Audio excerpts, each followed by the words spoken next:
Welcome back to Old School Sports and our OOTP 22 playthrough of the New York Yankees.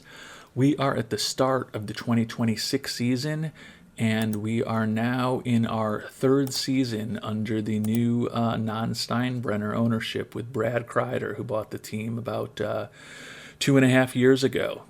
He's got some primary goals for us this season to make the playoffs. We have won the AL East in each of the first 2 years under Kreider's ownership, which is good news. But we've lost in the first round of the playoffs both of those years, which is the bad news. He's also asked us to upgrade first base. We've added Pete Alonso on a one-year contract, but Pete Alonso of 2026 is not who people think Pete Alonso is in 2022. Hopefully he can have a solid season for us, but his career has not gone as Mets fans would have hoped a few years ago, at least in this playthrough of OOTP. And then a third goal for this season in the most kind of non-Steinbrenner-esque is that we've been asked to cut the payroll to $200 million. We're currently at a little over $191 million. So we do have a little capacity to potentially add some talent as we get closer to the trade deadline, if we have some injuries or identify a part of the team that we'd like to improve. Speaking of improving the team, we did just make one trade today coming out of spring training to settle the 26-man roster for us. And that trade was trading away Austin Shenton, first baseman for us. We started looking at the team, and we realized that we had kind of 5 players who are kind of first and third basemen on the roster, and only 2 players who were kind of second basemen, shortstops. We needed to add some middle infield utility depth to our major league roster. So Shenton was the odd man out, nice prospect who played for us last year, but he is now with the Angels. We also sent them minor league starter Kyle Keys. And in return, we got reliever Alex McFarland, who seems to have decent potential, as well as a starting pitcher, Dylan Carmouche. But importantly, that let us make some changes to the roster. Specifically, we brought up Max Marusak from AAA. Doesn't have any major league experience, 26-year-old who's going to be getting to make his major league debut. Joined our team last summer, deadline trade with Kansas City. Don't think he is the ultimate long-term answer in the kind of utility infield role for us, but you can see he hits a little bit, has a good eye, lots of speed, and he can play a solid second base, and he can play out at shortstop in a pinch if he needs to. And then he also has a little versatility in the outfield, which will help us since we only have 4 outfielders on the roster. And in Scott Leis's lineup, typically those 4 players are 3 starting outfielders and are DH each day. So having a little versatility in the outfield will help. But as I mentioned, I don't think Marusak is the long-term answer for us at that position. Ultimately, I think we will bring Nick Gonzalez back up. You can see he's got a much better hitting profile, and he actually batted .300 last year for the Yankees as a rookie. Very good personality profile, but right now he's really only a competent second baseman. So we are going to give him a little more time in the minors to hopefully develop a little more positional versatility.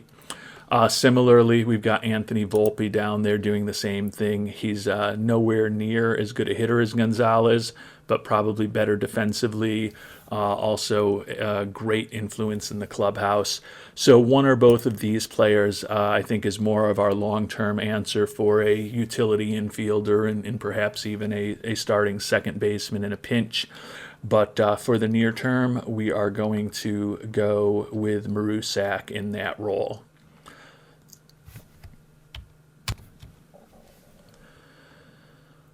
Looking at our potential lineups, Shiku Shu, last year's rookie sensation for us, who came over from Taiwan, is back in left field.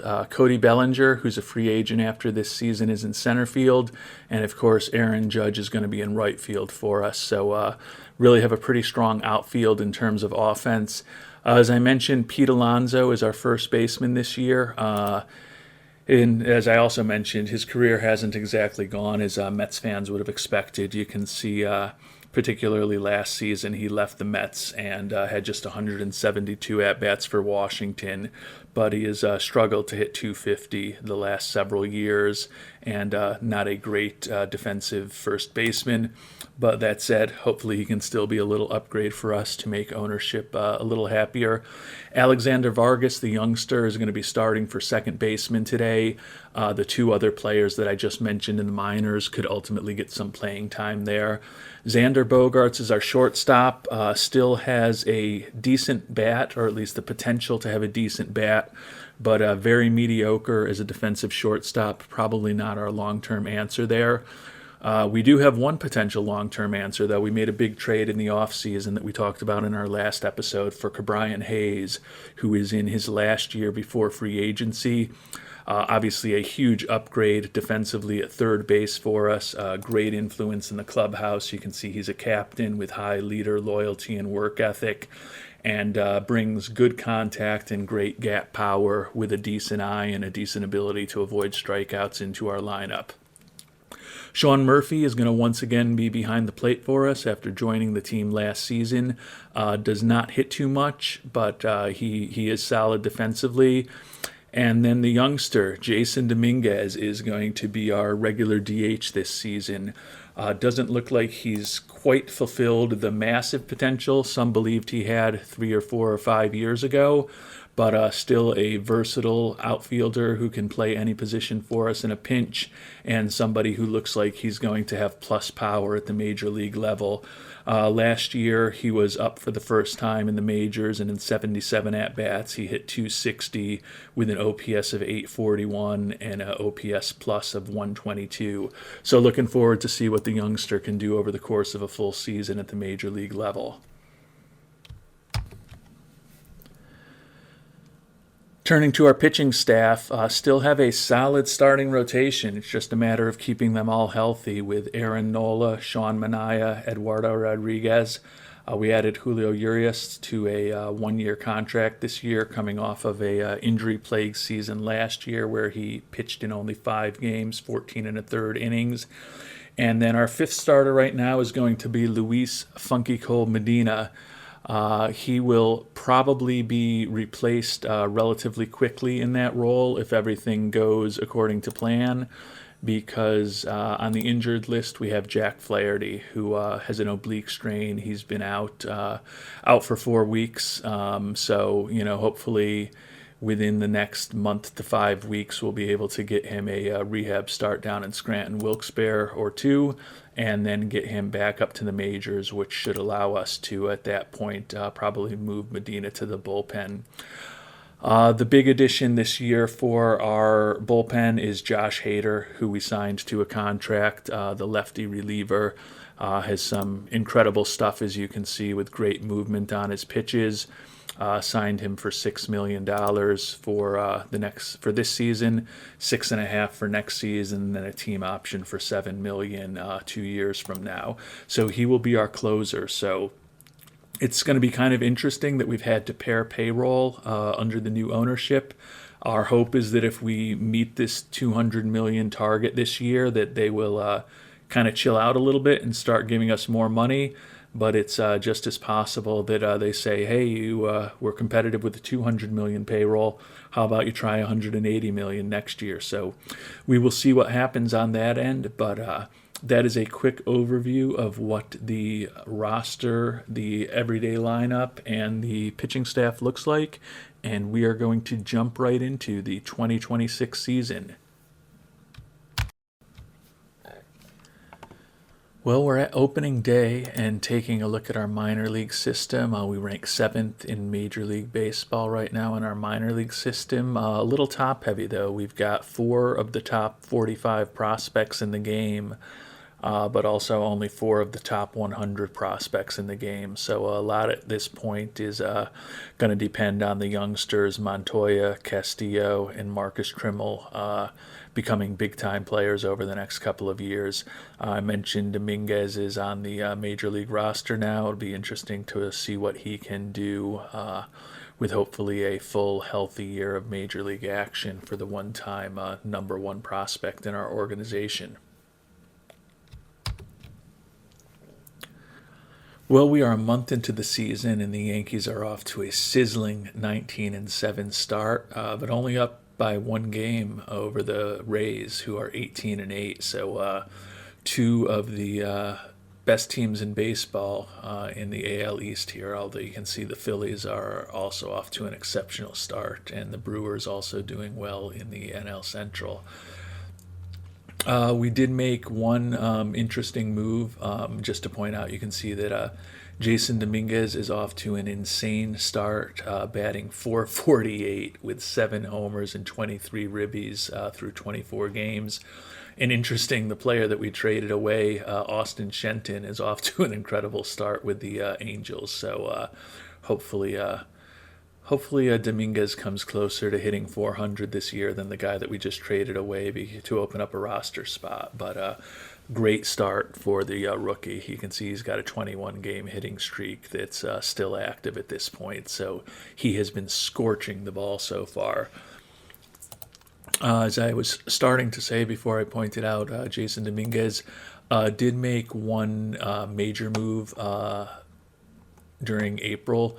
We signed Cabrian Hayes to a long extension. You can see between $19 and $21 million a year for the next 7 years. We do have a team option for the 7th year. He's going to be 30 next season, so this will take him to his mid-30s, but we do have an out to get out of the 7th year of his contract. He is also off to a nice start with the Yankees, batting .330 with an OPS of .865 and an OPS plus of .130 in the early stages of his Yankees career. And he's also a great influence in the clubhouse, so we wanted to keep him around. We're also debating what to do with Cody Bellinger. Obviously would love to bring back our center fielder. Last time we checked in with him, though, he was looking for $34 million a year for an extension. And you can see it's down to a little under $33 million a year now for 7 years, which would take him to his late 30s. We're going to have to give some thought to that contract. Certainly no urgency to sign him to a market level contract. If he was, talking about a $20 to $25 million a year contract with us, we might have some incentive to sign him during the season. It doesn't seem like that's going to be the case right now, though. But a good start for the Yankees thus far. We are going to keep plugging away. The injury situation is not horrible right now. I would note, though, that Flaherty is still on the injured list. He suffered a bit of a setback, uncertain when he's going to be able to return. Eduardo Rodriguez, who had been incredibly durable for us, pitching 33 games, all starts in each of his first 2 seasons with the team, got off to a really slow start this season and is now on the injured list with a sore elbow. And then Casey Kalich is about to come off the IL tomorrow. Put him there, more precautionary than anything, when he had a kind of 7 to 10 day injury a few weeks ago.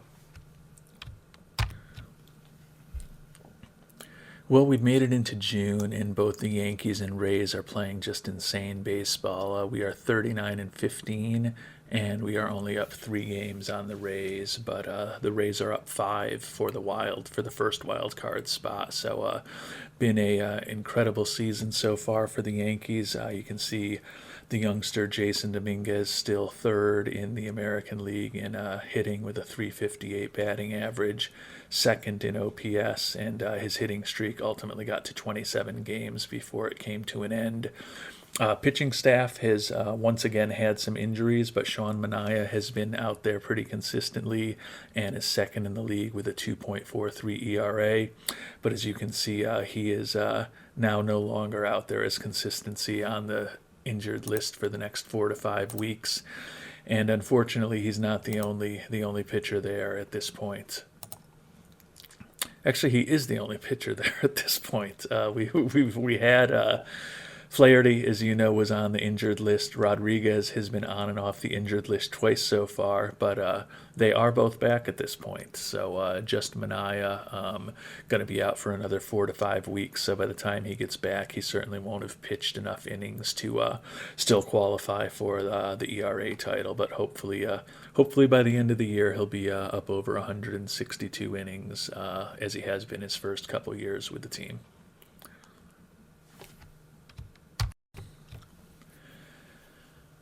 Well, we've made it to the midway point of the season. You can see we have a 691 winning percentage, a 56 and 25 record, obviously in first place, even though our payroll is now 10th in Major League Baseball. Fortunately, ownership is happy with us, as they should be, as we've cut payroll, and they're also really pleased with the great attendance we have, pretty close to capacity almost every day.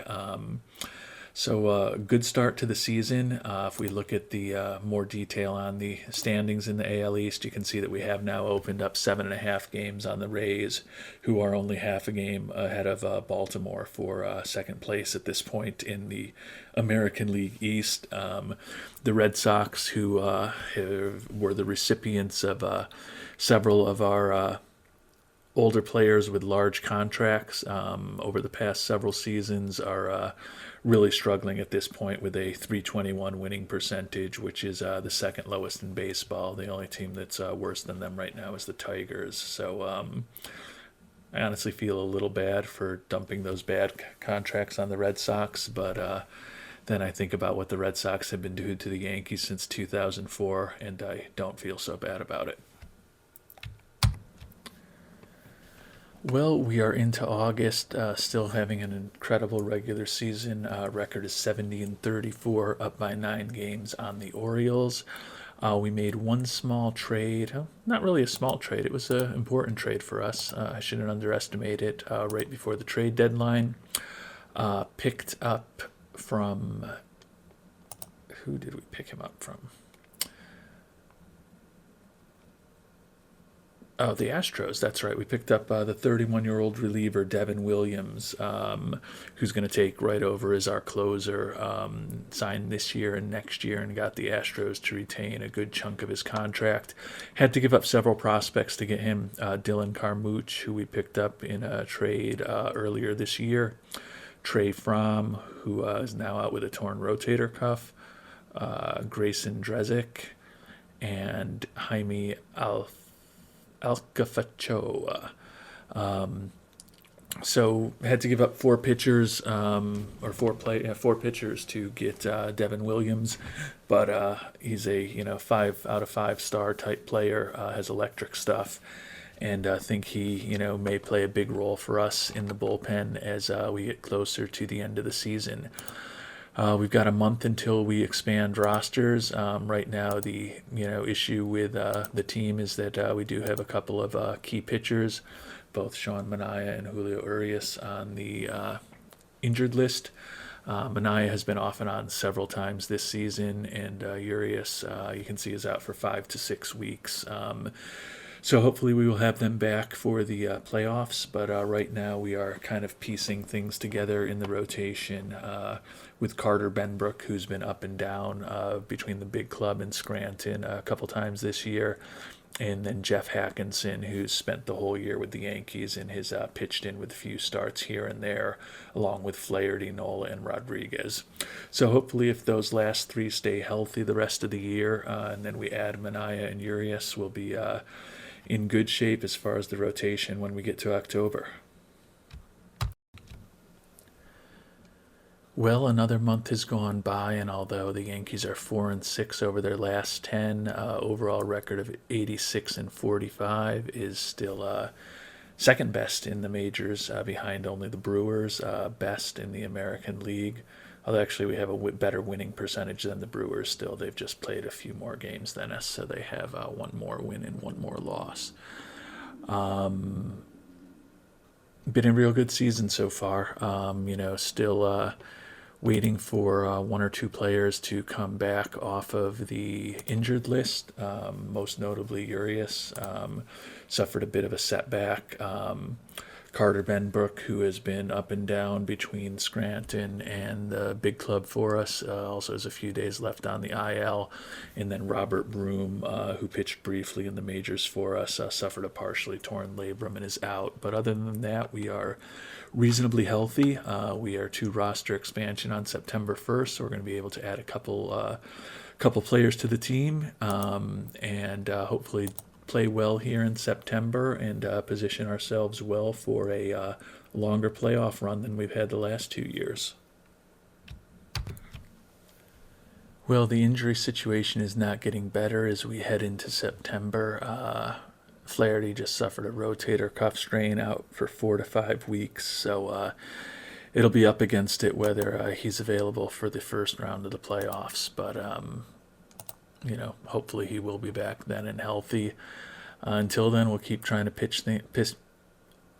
we'll keep trying to patch things together with the players that we have. We've got a strong team in AAA, so plenty of pitchers available to help us out. Just a matter of hopefully having the starters that we want healthy and ready to go when we get to the postseason. Well, our expensive but aging pitching has cost us again here on September 24th, the day after clinching the AL East. Aaron Nola out for 4 months, so clearly out for the rest of the season with a ruptured finger tendon. You can see he had a solid year for us this year. 14-8 in 31 games, 188 innings pitched, 223 strikeouts, and a 3.53 ERA. Just a devastating loss for us to have right before the playoffs begin for the ace of our staff, who had been healthy all season, to be lost for the rest of the year. But we will try to piece things together the best that we can during the playoffs. Well, the regular season is over, and for the third consecutive season, the Yankees are the AL East champions. Our 102-60 record actually only ended up being the second best in the American League. You can see the Twins finished at 106-56 with an 11-game winning streak. So if we're fortunate enough to get to the ALCS and we have to face them, we will be on the road. But after getting knocked out in the first round of the playoffs each of the last 2 years, getting to the ALCS would be nice progress for us. Just taking a look at a few of the highlights, Cody Bellinger had another great year for us. Had been unable to sign him to an extension because he's obviously looking for a monster amount of money given the monster season that he just put up. 42 homers, second in the AL, 127 RBIs, also second in the AL, and a 987 OPS, also second in the AL. 8.6 batter WAR, also second in the AL. So just a great season for Bellinger. Nola, who we just lost, had just such a nice season, second in the American League in ERA, still led the league in strikeouts despite missing the end of the season. So incredibly frustrating that we're not going to have him for our playoff run, but it is what it is. We will find out who we will be playing shortly, and look forward to the playoffs getting started. We are ready for the beginning of the division series. Yankees will be hosting the LA Angels, American League West winners with an 86-76 record. You can see the first game of the series here, Kopech for the Angels against Rodriguez for us. Let's get things started. Actually, we don't want to play the entire game. Sorry, we just want to simulate it. And the Yankees take a 1-0 lead, beating the Angels 5-3. Game 2 in New York, got Manaea on the mound. He only, as you can see, started 18 games in the majors this year, 10-4 record, 3.71 ERA, going against Zach Eflin, who was 13-10 for the Angels with a 3.88 ERA.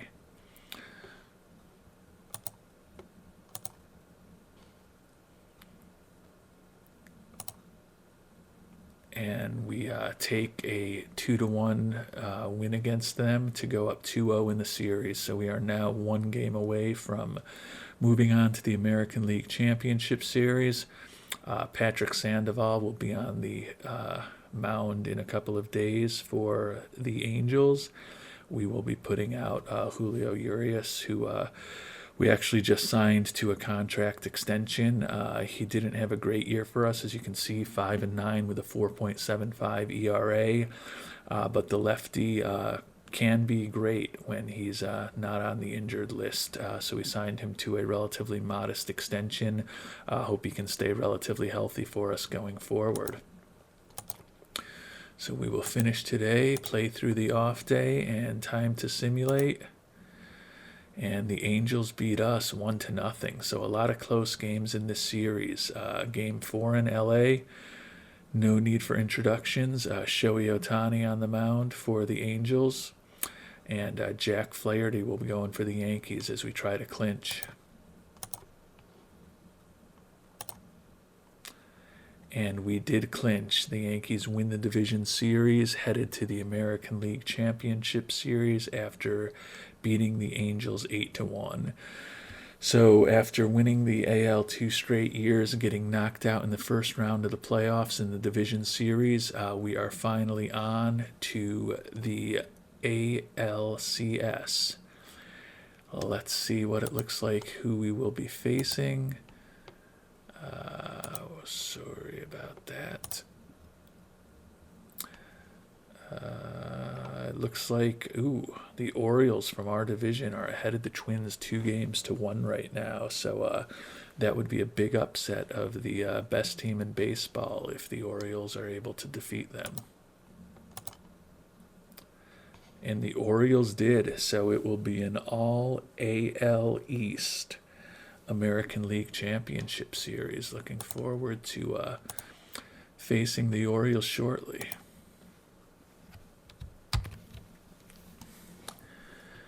Well, in the regular season, we were 11 games ahead of the Orioles in the AL East, and now that doesn't matter at all. We are starting the best-of-7 American League Championship Series against the Baltimore Orioles, while over in the National League, it's going to be Milwaukee against San Diego. So, Milwaukee with a great regular season. They ended up, let's see where they ended up, 101-61. So just a game behind us. And then San Diego 99-62. So actually, with the exception of the Orioles, we've got 3 of the 4 best teams in baseball left playing, and the Orioles took out the winningest team in baseball, the Twins. So it looks like it could be a excellent series here. Our old friend Jordan Montgomery is on the mound against us in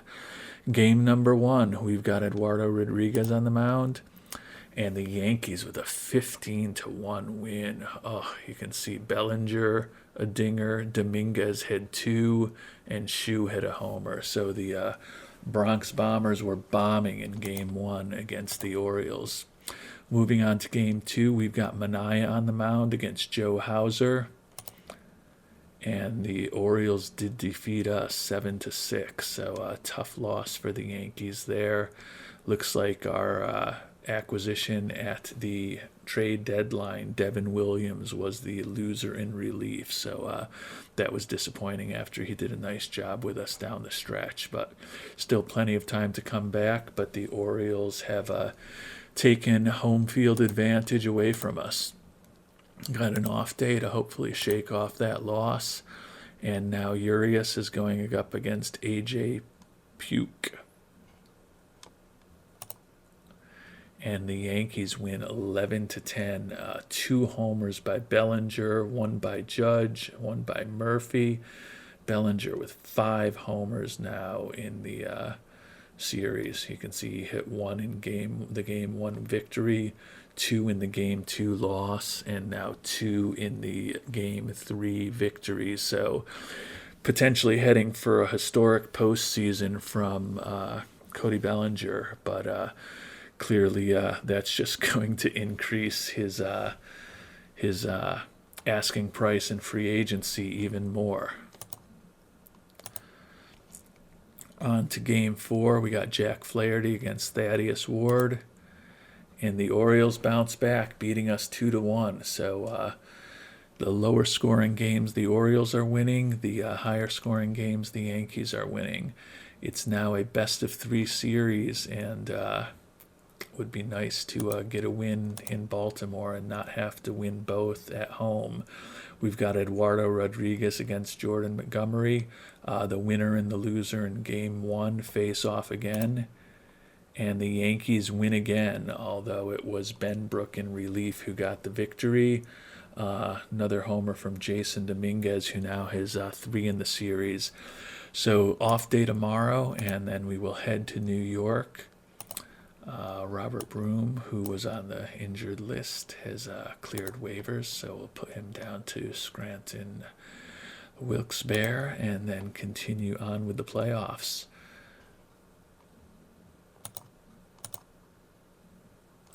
Taking a day off and now heading into game 6, Hauser against Manaea.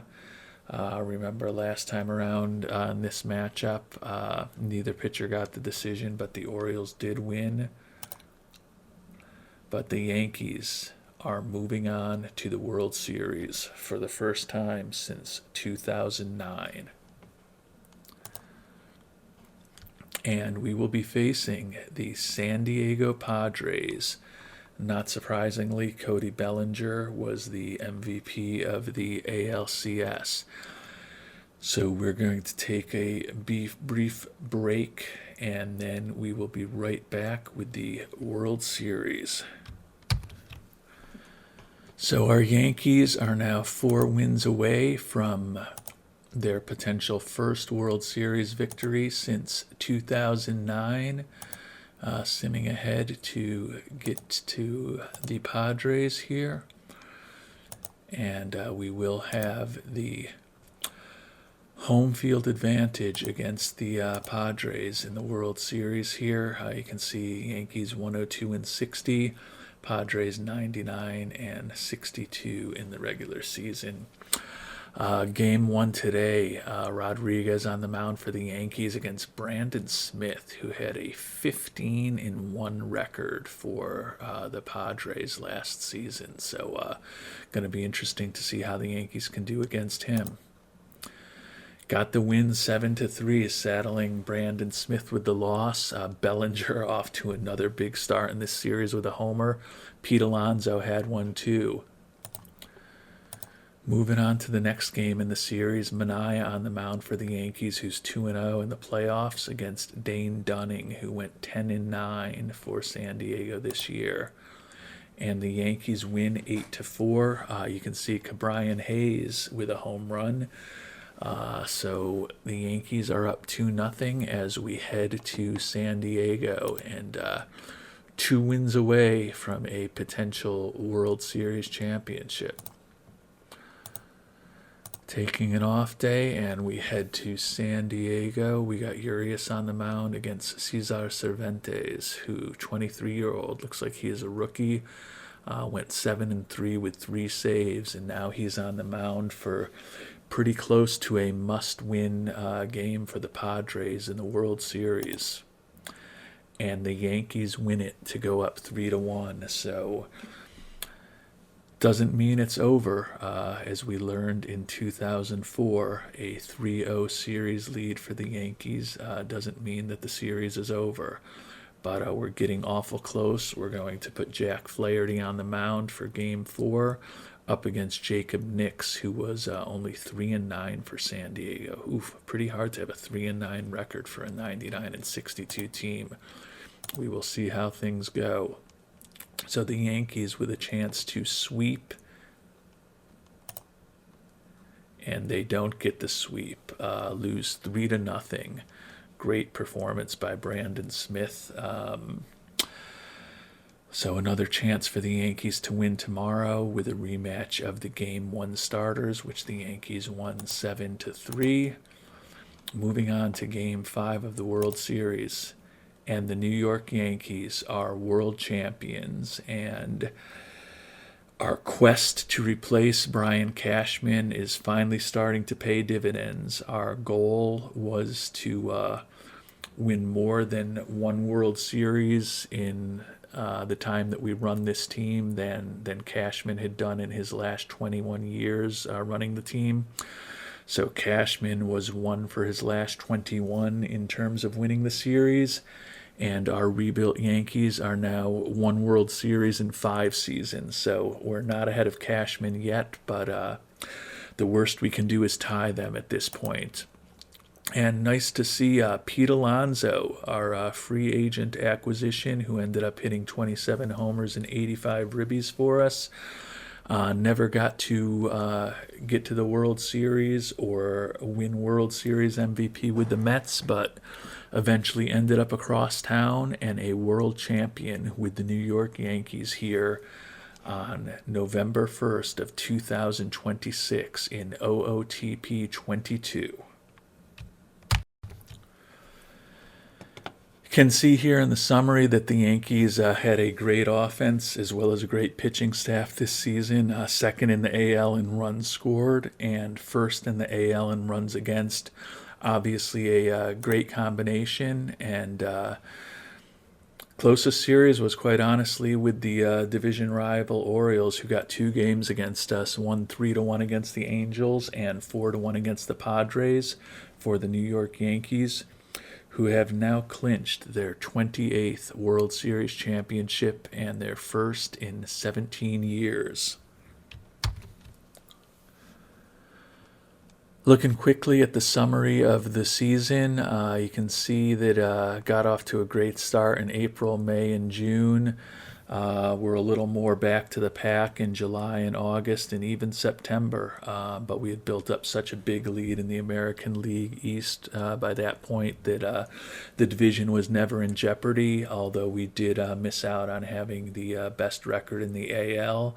But because the Orioles happened to take out the Twins, it didn't end up costing us, and we had a home field advantage in every series that we played. Looking at the team batting, you can see top 3 in a heck of a lot of categories, and other than base running, we were top 6 in every offensive category. So really great offense this season, and then the pitching was even better. Best ERA in the league, lowest runs allowed, second in WAR, first in hits allowed, first in opponent batting average, second in walks, first in strikeouts, and we improved our defense significantly. Third in the AL in defensive efficiency, second in the AL in zone rating. So just a fantastic all-around season for the Yankees that, fortunately for us, is capped off with the World Series championship. Taking a look at the key players, Cody Bellinger, we've talked about him a lot, going to be an MVP candidate again this season. I think he may end up losing to Wander Franco again, but had a monster season at the age of 31 as he prepares for free agency. Obviously wish we could have locked him up. We'll see what we can do before he technically hits free agency in the next few weeks, but he's had a great run for us, no doubt. Shiku Shu, followed up his great rookie season with a sophomore season that certainly was no sophomore slump. You can see here 39 homers, 112 ribbies, and a 288 batting average. Aaron Judge, the veteran at this point, a nice year, 270, 35 homers, 104 RBIs. Cabrian Hayes slowed down a bit from his really fast start, ended up hitting 259 with 12 homers and 66 ribbies, but still a 3.8 WAR for the veteran third baseman that we've signed to an extension. And then Jason Dominguez, the rookie, just missed out on 100 RBIs, but a 284 average with 37 homers and 99 runs batted in.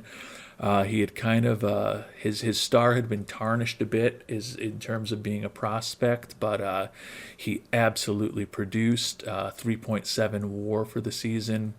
Bogart's a nice bounce back year with 26 homers and 84 ribbies.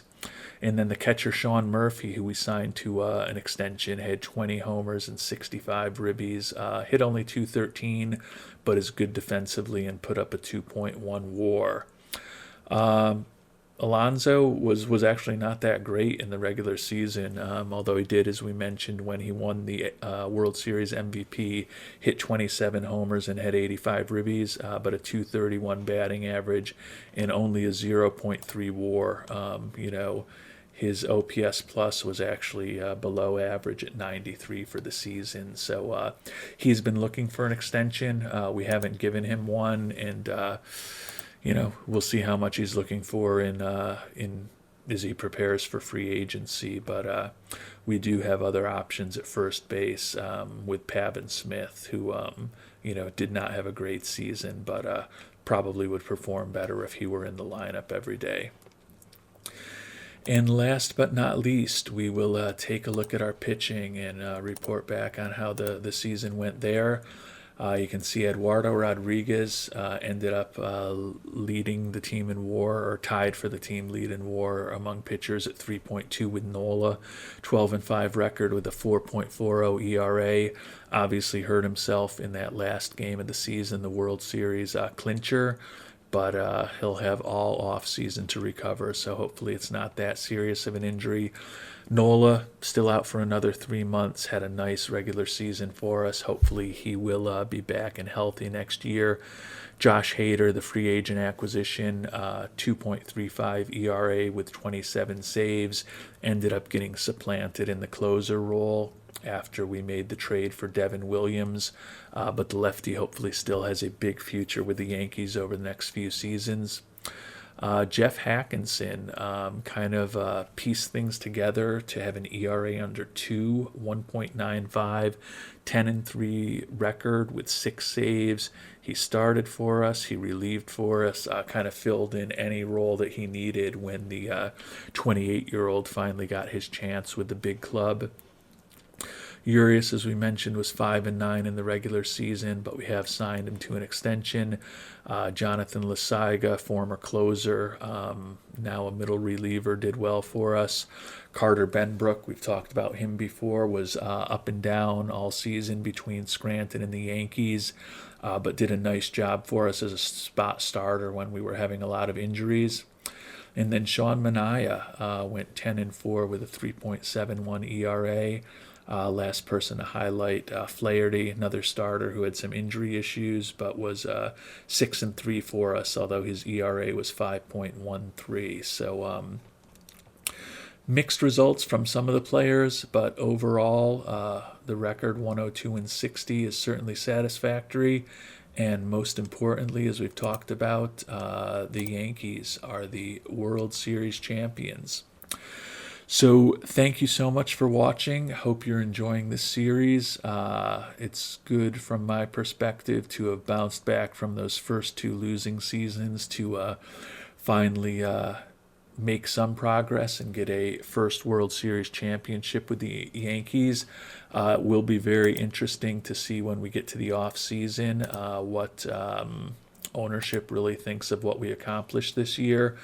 Not happy with Alonso, as you can see, but a great improvement in defensive efficiency. We hit our attendance target a year early, kept the payroll under $200 million, and not only reached the playoffs, but won the World Series. So it should be a pretty good evaluation when we check in with ownership shortly. Well, we finally received that World Series championship trophy. You can see a nice score of 931 for Old School Sports this season. We are officially in the off season, so before we sign off on this episode, we will check in. Have an option decision on Nola. That's going to be interesting coming off of that injury. We'll have to make a decision there. Brad Kreider, fantastic job on the team record. Well done improving team stats. Excellent work on increasing attendance. Thanks for trimming payroll. Congratulations. Very happy with our performance. The goal is to win the championship next year, so the pressure continues. New budget of 340 million should allow us a team payroll of 270 million. Hopefully, he'll actually let us spend that money. Oh, our scouting director Damon Oppenheimer retired, so that will be a huge hole for us to fill. Oppenheimer, incredibly talented, is a scout who has found a lot of diamonds in the rough for us with his scouting over the years. So that is going to be a big hole to fill in the off season. Got a 4-year contract extension with a big raise to $1.6 million a year. So that is good for us. Lost our hitting coach in the FCL. Don't have any of the top 100 prospects in baseball. And we are turning to the off season. So it has been a great run this year. We have finally won it all. The Yankees are going to be a different looking team next season. We'll have to see what kinds of goals the front office ends up setting for us. Hopefully with that lower player payroll, that was just a one-time thing to show that we could get it under 200 million. But there's certainly a chance that he could come back and do something else, but would feel a lot better about bringing Bellinger back if we can really push the payroll up significantly from where we are today. Otherwise, if we stay in that $200 million range, we'll be lucky if we can sign Bellinger for that amount. But we will worry about that in the next episode when we jump into the 26-27 off season. Until then, thank you so much for watching. Hope you're enjoying the series, and hope you have a great day. Take care.